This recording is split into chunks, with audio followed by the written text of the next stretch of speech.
They say that when a man gets rich too early he loses his footing, but no one tells you that many times the first person to lose their footing is the one walking beside him. While I was building million-dollar companies, making decisions that moved fortunes and creating a solid empire before turning 30, the woman who slept beside me was creating something very different: lies.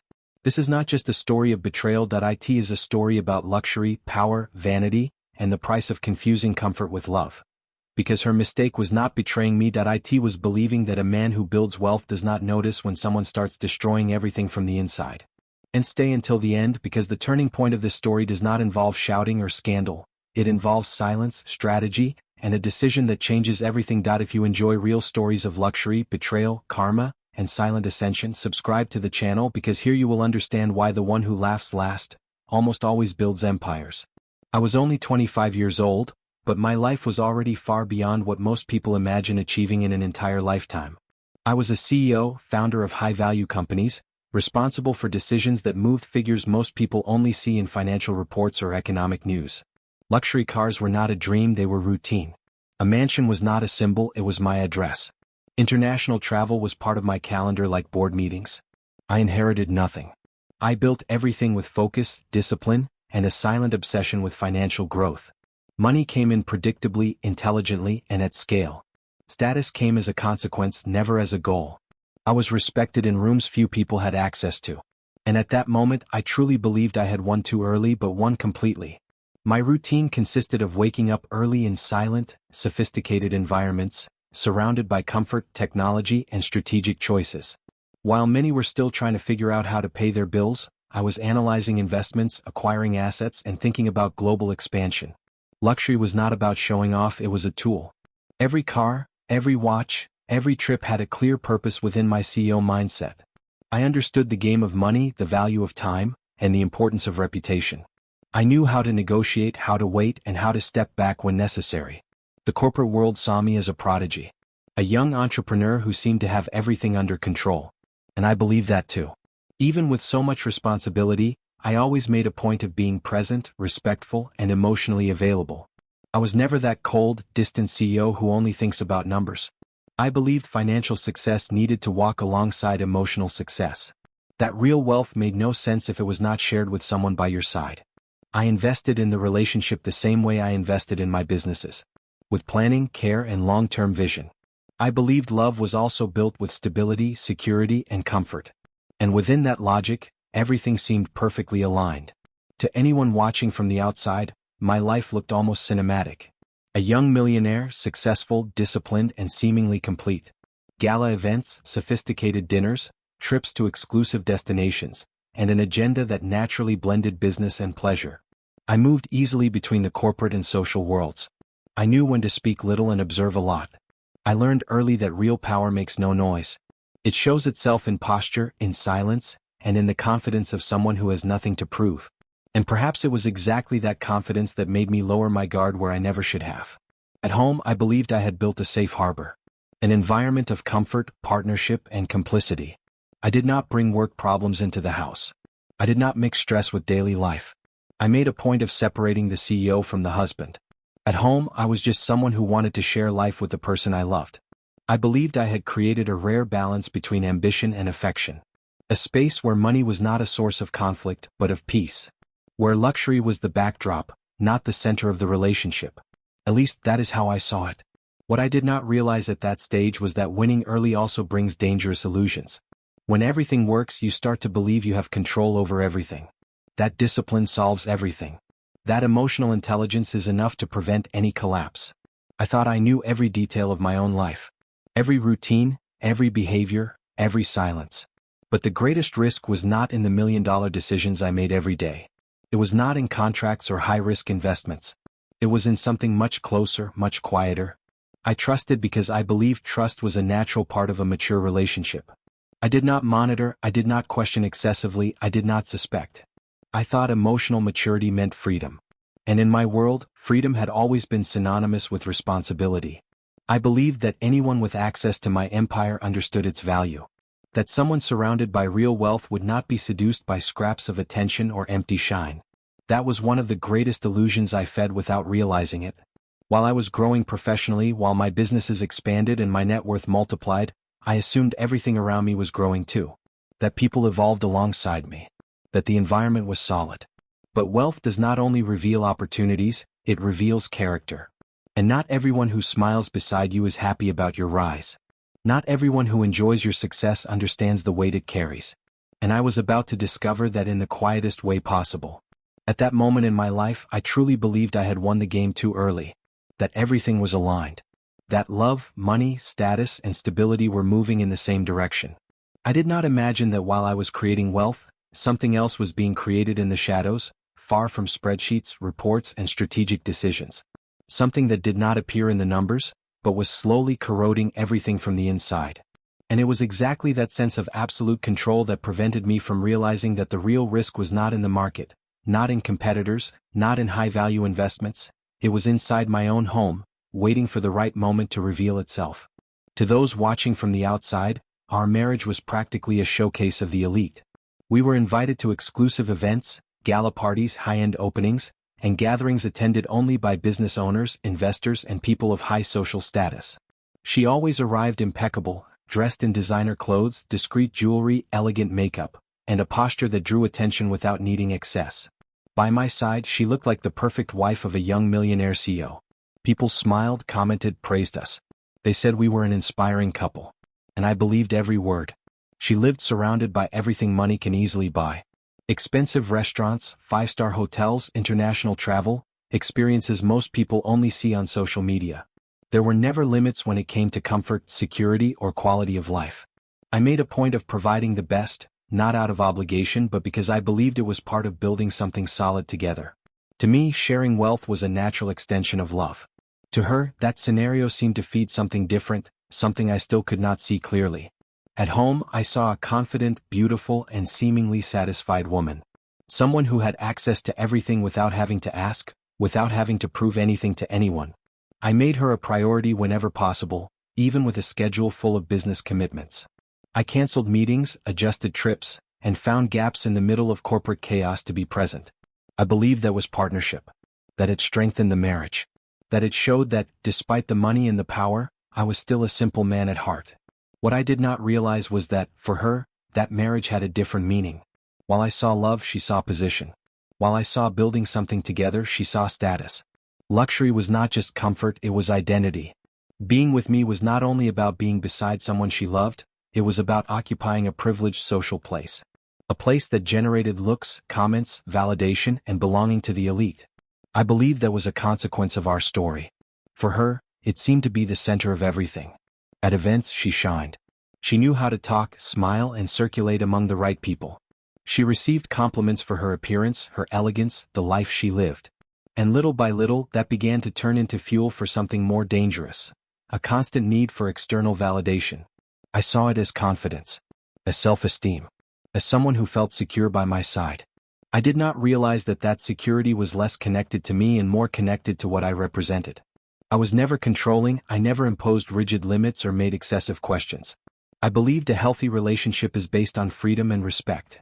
And within my logic, someone who has everything does not feel the need to look for more. I thought her love was as solid as the businesses I built. That loyalty was something natural when there is no scarcity.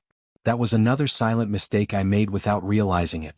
While I was thinking about the future, about growing together and emotional stability, she seemed increasingly connected to the present, to image, and to the feeling of always being at the center of attention. Small details began to appear, but I ignored them. Comments about other lives, subtle comparisons, desires that went beyond what was already abundant. I justified everything as immaturity, as something temporary. After all, we were young, rich, and living intensely. Nothing seemed out of place enough to sound like a warning. The marriage, in the eyes of the elite, remained impeccable. Perfect photos, rehearsed smiles, a narrative everyone easily bought. I did not see cracks, only reflections of a lifestyle that demanded constant exposure. What I did not understand was that while I saw that marriage as a life project, she was beginning to see it as a step. A means to something bigger, more exciting, more socially validated. It was at that point that the difference between us began to become clear, even if still invisible. For me, being by her side was love. For her, being by my side was position. And when someone starts to see the relationship as a social step, The next move is never to climb together. It is to look for another place to step. And while I still believed we were living a solid marriage, something began to change silently in the dynamic between us, opening space for a distance I did not yet know how to name, but that would soon become impossible to ignore. While my businesses entered a phase of aggressive expansion, my routine became even more strategic and demanding. Long meetings, decisions involving millions, international negotiations, and constant pressure for growth were part of my daily life. I did not complain because that was the game I chose to play. Building real wealth requires focus, sacrifice, and vision. I knew exactly where I wanted to go and worked toward it every single day. The money kept growing, the companies increased in value, and my name carried even more weight in the market. On the outside, everything was evolving. On the inside, something was beginning to cool. I noticed small changes in her behavior, but at first they seemed harmless. Fewer deep conversations, shorter answers, less genuine interest in what I was doing. Before, she asked questions, got involved, celebrated achievements. Now she seemed to listen out of politeness. I attributed it to fatigue, to an intense routine, to youth. After all, we lived a fast-paced life, surrounded by stimuli and commitments. I never imagined that change was a sign of something more serious quietly forming. In an attempt to compensate for my physical absence, I did what I knew how to do best. I invested. I planned exclusive trips, sophisticated dinners, expensive experiences, and moments that, in my mind, would reinforce our connection. I believed love is also shown through care, attention, and stability. That showing financial commitment was a way of saying, I'm here. Every gesture came with intention. I was not buying affection, I was trying to preserve something I considered valuable. She, on the other hand, seemed increasingly emotionally distant. She was physically present, but absent in her eyes. The smile was no longer the same, the touch felt automatic, the conversations did not go deeper. There was a subtle coldness, almost imperceptible but constant. I felt it, but I did not want to believe it. I preferred to think it was just a phase, something temporary that would pass once the routine slowed down. I trusted logic too much and signs too little. The more I tried to get closer, the more she closed herself off. Small comments began to appear, always disguised as jokes or casual remarks. Comparisons with other people, veiled criticism of my lifestyle, hints that I was always too busy. I absorbed everything in silence. I did not react, I did not confront. I thought emotional maturity meant knowing how to listen and adjust. Little did I know that while I was trying to fix something, she was already disconnecting completely. I continued to be the same dedicated, respectful, and committed man. I never raised my voice, I was never absent out of neglect. Everything I did had a clear purpose: to ensure a solid, comfortable, and secure future. But there was a cruel difference between us at that moment. While I was building something for us, she was beginning to build something just for herself. Something that did not include dialogue, patience, or partnership. Something I still could not clearly see. The distance did not arrive abruptly, it settled in slowly. It started in the details. In different schedules, in interests that no longer overlapped, in conversations that went nowhere. I tried to pull closer, I insisted, I asked if everything was okay. She always said yes, that it was just tiredness, that everything was normal. And I believed her. Because when you love, you trust. And when you trust, you ignore signs that do not match the reality you want to preserve. While my companies grew, while I dealt with increasingly larger figures and heavier responsibilities, I thought I was being a good husband. A provider, a partner, someone reliable. I did not realize that, for her, that was no longer enough. Not because something material was missing, but because something inside her was beginning to seek different stimuli. Something that cannot be bought with money, but that costs very dearly when it is lost. It was during that period that I began to feel, even without proof, that something was misaligned. A strange sensation hard to explain, as if I were investing in an asset that no longer fully belonged to me. Even so, I continued to believe that love is built with patience and commitment. I had no idea that while I was trying to reduce that distance, someone else was beginning to occupy the space I was leaving without realizing it. And it was exactly in that emotional vacuum slowly created, that someone unexpected found room to enter the scene, bringing with them everything that shines quickly, but sustains nothing in the long run. It was in that moment of silent distance that the other man appeared. Not in an obvious way, not as someone who knocks on the door, but as someone who infiltrates with subtlety. He was part of the same elite universe, frequented the same expensive environments, the same luxury gyms, the same exclusive events. He was someone known, admired by many, surrounded by status, appearance, and social validation. One of those men who live off image, likes, and constant attention. To a quick glance he looked like success. To a deeper look he was just shine. He did not have solid companies, did not make decisions that moved millions, did not carry real responsibilities. What he had was time, smooth talk, and constant presence. He knew how to compliment, knew how to listen, knew how to provoke emotion. While I dealt with contracts and strategies, he offered something simpler and more dangerous: effortless attention. To someone who was already emotionally distant, that sounded like novelty, like excitement, like escape. The contact began innocently, at least in appearance. Quick conversations, casual comments, out-of-place laughter. Nothing that raised immediate suspicion. He knew exactly how to position himself. He never crossed boundaries directly but always left a feeling hanging in the air. A compliment here, a comparison there, a well-placed sentence at the right moment. It was a subtle psychological game but an effective one. She began to change even more. She started dressing differently, taking more care with her appearance, worrying excessively about details that had not mattered so much before. I noticed but associated it with self-esteem, confidence, the social routine we lived. I never imagined that transformation was linked to someone specific. Much less to someone orbiting so close to our world. He represented everything that impresses quickly but sustains nothing. Borrowed ostentation, exaggerated stories, a life built to seem bigger than it really was. But for someone who confuses appearance with power, that is enough. He did not need to offer stability, only emotion. He did not need to prove anything, only promise. And empty promises tend to sound very good to those who no longer value what is solid. While I came home exhausted from a full day of important decisions, she seemed increasingly distant, yet strangely energized by things that did not include me. The sparkle in her eyes no longer came from the achievements we shared, but from conversations I did not know about. I still had no proof, no concrete facts, but something was no longer adding up. As a businessman, I had always trusted patterns. And the patterns were changing too fast. The most ironic part is that this type of man had always existed around us. People who approached those surrounded by wealth and status waiting for an opportunity. I had always known that. I had always dealt with envy, interest, and opportunism in the business world. What I never imagined was that someone like that would find space inside my own home, fueled by a distance I did not notice in time. She began to live a kind of parallel life. A world where I was not present, where conversations were light, where there were no demands or responsibilities. A world made of easy compliments and constant validation. And the more that world grew, the more ours shrank. I still believed it was just a phase, but that third element was no longer just a distant presence. Without realizing it, she began to live two versions of the same life. One by my side, safe, comfortable, and stable. Another hidden, exciting, illusory, and dangerous. And her biggest mistake was believing that this double game could last forever. That no one would notice. That everything was under control.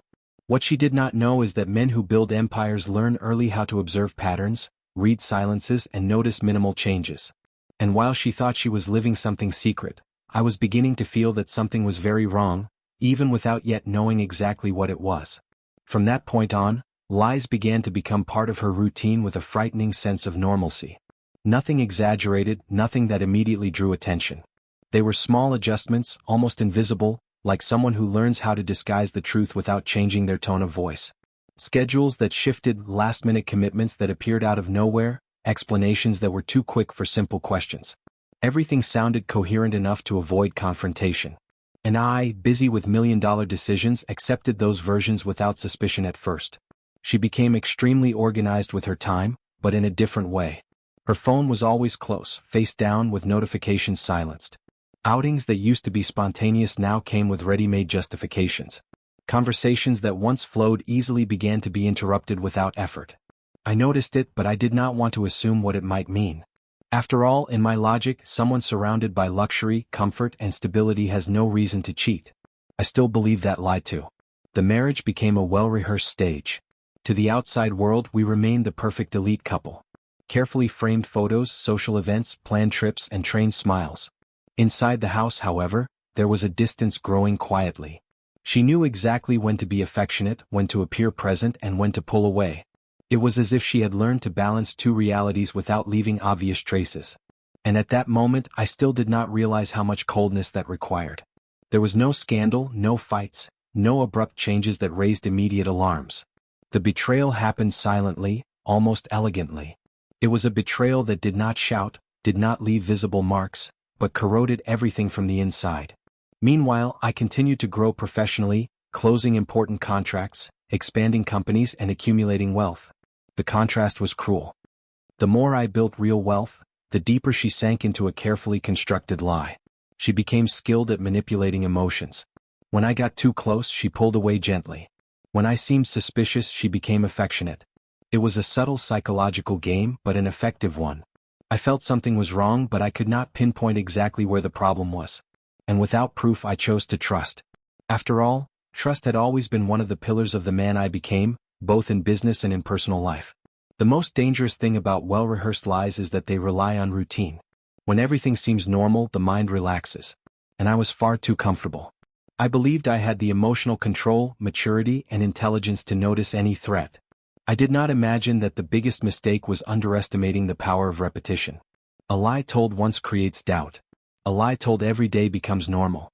While I dealt with numbers, spreadsheets, and projections, she dealt with parallel stories, different versions of the same days. And the worst part was that she seemed to believe them. As if, by repeating them enough, she had convinced herself that she was not doing anything wrong. That it was just a phase, a harmless distraction. I had no idea that behind every justification there were meetings, conversations, and decisions that would change everything. I continued to be the same calm, polite, and confident man. I did not check phones, I did not interrogate, I did not create scenes. I always believed that whoever needs to monitor has already lost something essential. But I also learned later that those who build empires do not ignore patterns for long. And the patterns were there, repeated, silent, and increasingly clear to anyone who knows how to observe. Her mistake was believing that a man trained to analyze risks, identify inconsistencies, and anticipate moves would not notice those subtle changes. She forgot that my mind was shaped to see beyond the obvious. That my silence was not distraction, it was observation. And while she thought she was safe within her own lies, something was beginning to align inside me. That was the point when doubt stopped being just a vague sensation and began to turn into something more concrete. A strategic discomfort, an unease that cannot be ignored. I still had no proof, but I already knew something needed to be analyzed with cold precision, the same way I had always done in business. Because when patterns repeat, it is not coincidence. It is a sign. And from that moment on, instead of reacting like a hurt husband, I would begin to observe like a strategist, determined to understand exactly what was happening before making any definitive decision. The discovery did not come like an explosive shock, it came as a cold confirmation. There were no screams, no immediate tears, none of the classic scene many people imagine. It came as the perfect fit of pieces that had been scattered for far too long. A schedule that did not line up, a poorly told story, a small detail that kept repeating itself. For anyone else it might have gone unnoticed. For me, used to analyzing risks and inconsistencies, it sounded like an alert impossible to ignore. I did not act on impulse. I did not confront, I did not question, I did not let anything show. I continued exactly as I had always been. Polite, calm, present. Meanwhile, I began to observe even more closely. I started noticing patterns, subtle changes in tone of voice, posture, and the way she justified herself. Everything was analyzed with the same cold precision I used to evaluate $1 million investment. Emotion under control, reason fully active. I needed absolute certainty before making any move.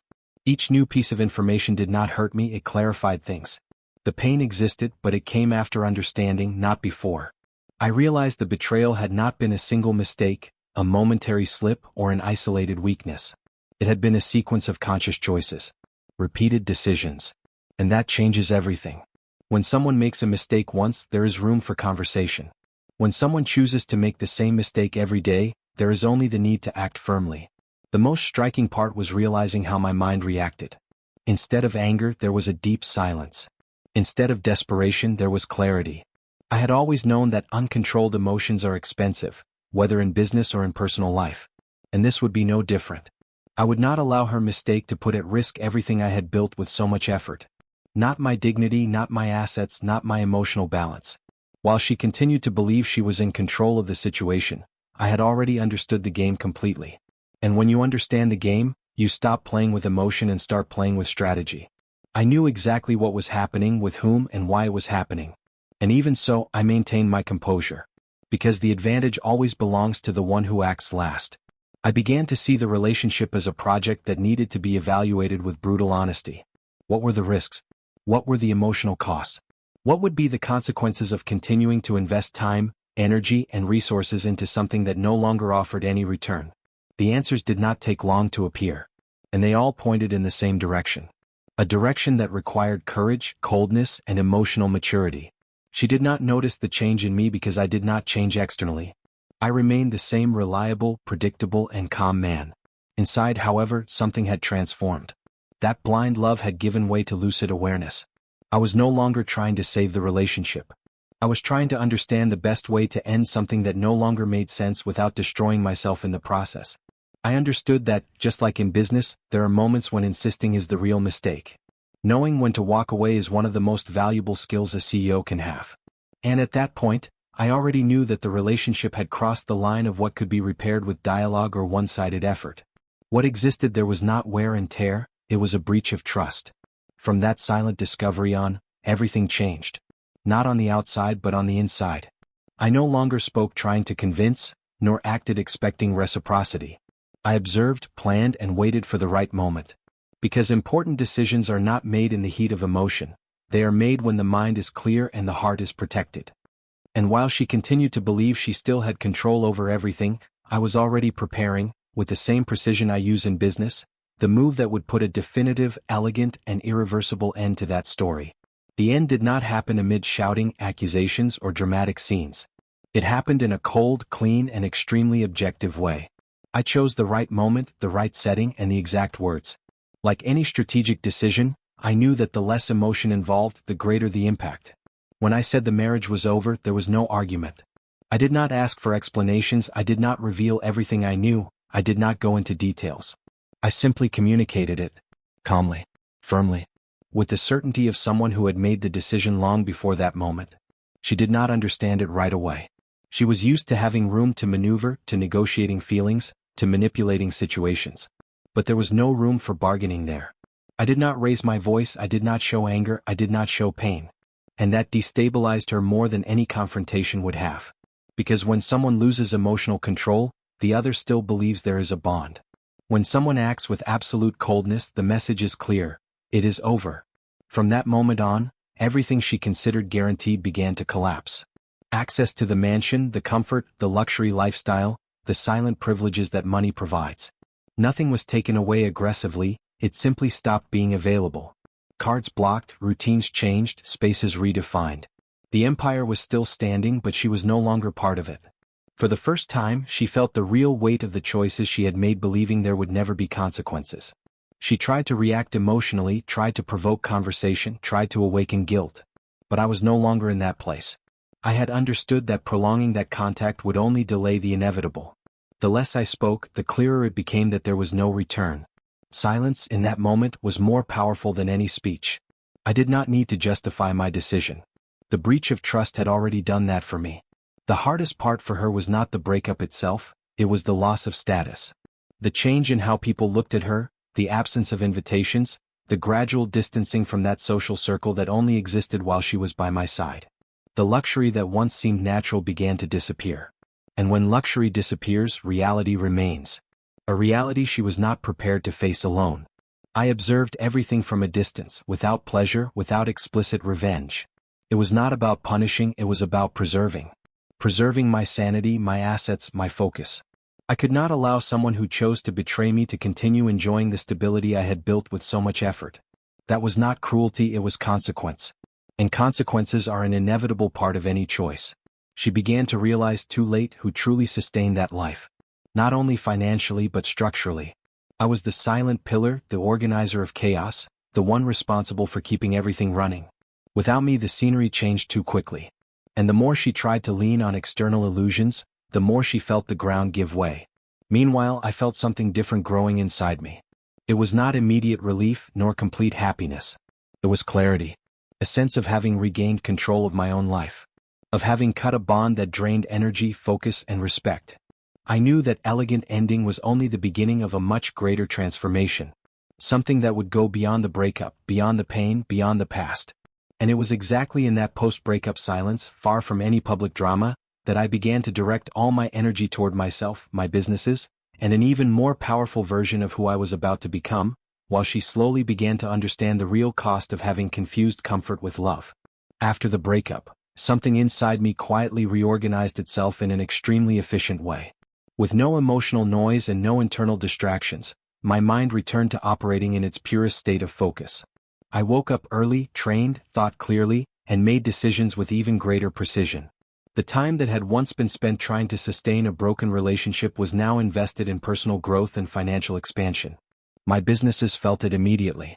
New contracts began to emerge, bigger opportunities appeared, and my name started circulating with even more strength in strategic environments. I immersed myself in work with almost surgical discipline. I expanded companies, entered new markets, diversified investments, and strengthened assets that had previously been secondary. Money began to multiply in a consistent, intelligent, and predictable way. It was not a loud rise, it was silent. Those who understand real wealth know that the biggest moves happen far from the spotlight. I did not need to prove anything to anyone. I was far too busy building something even greater. With my focus adjusted, my routine became more selective. I started frequenting even more exclusive environments, surrounding myself with people who understand the value of time, loyalty, and long-term vision. Networking became more refined, conversations grew deeper, and opportunities became more aligned with who I truly was. Social life stopped being a showcase and became a filter. Every meeting, every trip, and every decision had a clear purpose. Physically, I changed as well. Consistent training, adjusted nutrition, a different posture.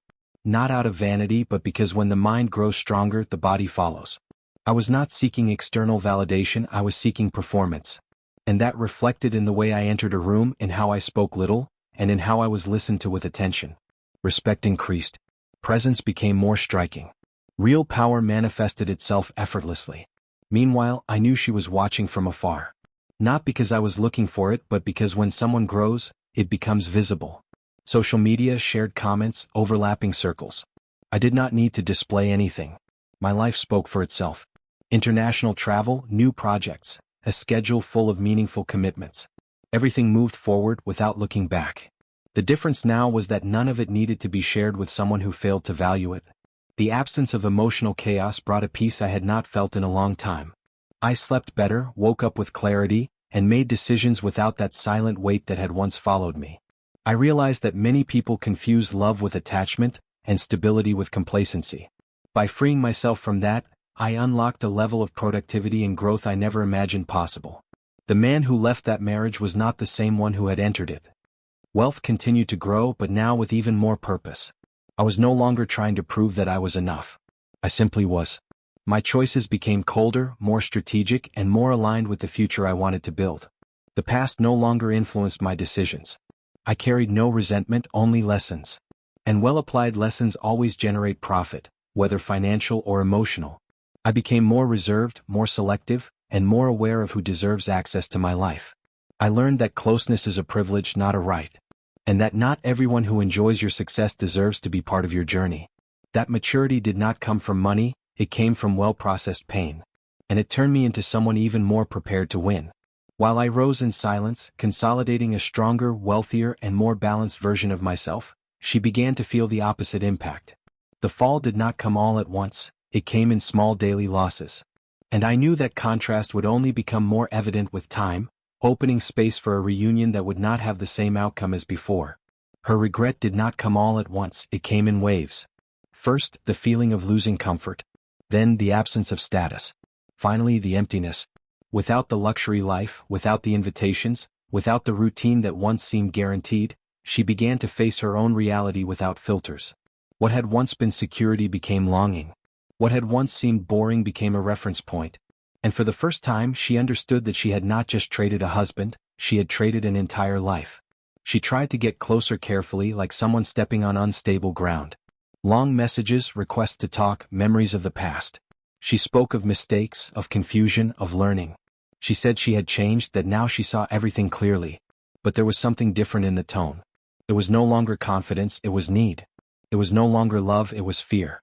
And that completely changes how any request for forgiveness is read. Without the shine that once surrounded her, she seemed smaller. Not in appearance but in posture. The confident, admired woman gave way to someone insecure, trying to recover a place that no longer existed. The world that once validated her began to ignore her. And when external validation disappears, all that remains is who the person truly is. It was at that moment that she realized the real weight of having chosen appearance over essence. She insisted. She tried to argue, justify, explain. She said the other man meant nothing, that it was all just a phase. But I already knew that anyone who calls betrayal a phase does not understand the value of trust. I listened in silence, not out of doubt, but out of clarity. Every word she spoke confirmed that the decision I had made was the right one. There was no genuine regret, there was frustration over losing something that seemed guaranteed. The contrast between us was evident. While she spoke of rebuilding, I was truly building. New projects, new goals, a life organized around growth and purpose. I no longer needed to prove anything, much less justify my choices. The man she was trying to reach no longer existed the way she remembered. I had evolved. And evolution naturally creates distance between those who grow and those who remain trapped in the past. She tried to use the past as a bridge, but the past no longer had access to my present. Memories no longer carried the same weight, feelings no longer had the same strength. What remained was self-respect. And self-respect does not negotiate with someone who chose to break something so fundamental. I felt no anger nor pleasure in seeing her that way. I felt only the certainty that some doors, once closed, need to remain closed. I realized that her regret was not about me, it was about what I represented. About security, comfort, a predictable future. It was not missing the man, it was missing the structure. And that became far too clear to ignore. Those who love choose to stay when everything is stable. Those who regret try to return when everything collapses. As I looked at her in that final attempt at reconnection, I understood something important. It was not my responsibility to save someone from the consequences of their own choices. Every decision carries a price. And that was hers. My role now was different. To move forward, protect what I had built, and not allow the past to interfere with the future I was creating. And while she insisted on looking backward, trying to recover what she had lost, I was already ready to close that chapter definitively, understanding that some stories do not end with reconciliation, but with the silent lesson that those who choose appearance almost always lose everything that truly matters. I did not go back. Not out of pride, not out of revenge, but out of clarity. I understood that some decisions, when made with clarity, do not allow for reversal. My life was moving in a solid, structured, and increasingly prosperous direction. The businesses continued to grow, my assets multiplied, and my routine reflected balance, focus, and control. I had learned the difference between losing someone and losing myself, trying to hold on to someone who had been gone long before. Over time, my selectiveness increased. People began to enter and leave my life with much stricter criteria. I learned that access is not a right, it is a privilege. That being beside someone who builds wealth, stability, and long-term vision requires character, not just presence. I no longer needed to explain my choices. Those who understand real power recognize posture, silence, and consistency. And that was reflected in everything around me. She, on the other hand, continued dealing with her own consequences. Without the same shine, without the same security, without the structure that had once sustained her lifestyle. Attempts at rebuilding did not come with stability. And each new choice seemed to carry the weight of unresolved past decisions. The happiness she imagined she would find outside the marriage never materialized. Regret became part of her routine, not as learning but as a constant shadow. I did not follow that fall closely. It was not necessary. Life takes care of balancing things when no one interferes. I kept moving forward, discovering new places, closing new contracts, expanding my worldview. The past no longer had space. Not because I forgot, but because I understood. I understood that not every story needs reconciliation to be closed. Some only need distance. The most curious thing is that, over time, I realized that the true victory was not in becoming richer, although that did happen. It was in having regained peace. Sleeping without suspicion, waking up without weight, living without having to explain myself.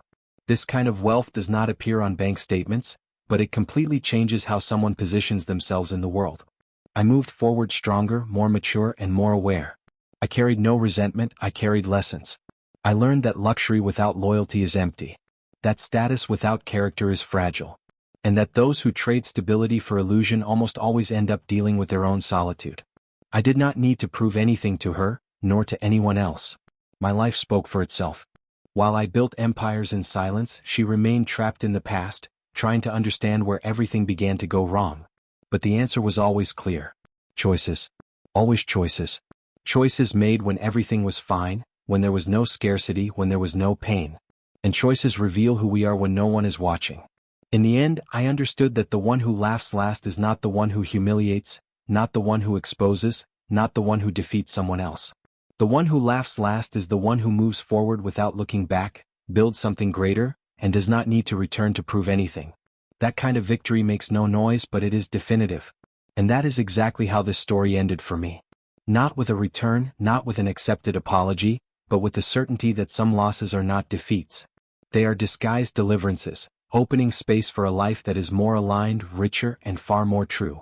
In the end, this story is not about money, even though it is present in every detail. It is about choices made when everything seemed perfect. It is about the kind of person you become when no one is pressuring you, when there is no scarcity, when there is no pain. Do you choose loyalty, or do you choose illusion?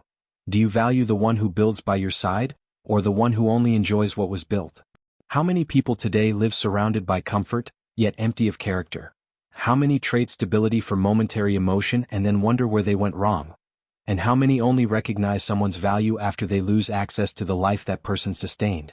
I moved on, richer, more selective, and at peace. She was left with regret, and perhaps the greatest lesson of this story is simple, but harsh. Luxury without loyalty sustains no one. Now tell me in the comments, do you think someone who betrays deserves a second chance? Or do choices define each person's destiny? If this story made you reflect, subscribe to the channel, turn on notifications, and share it with someone who needs to hear this today.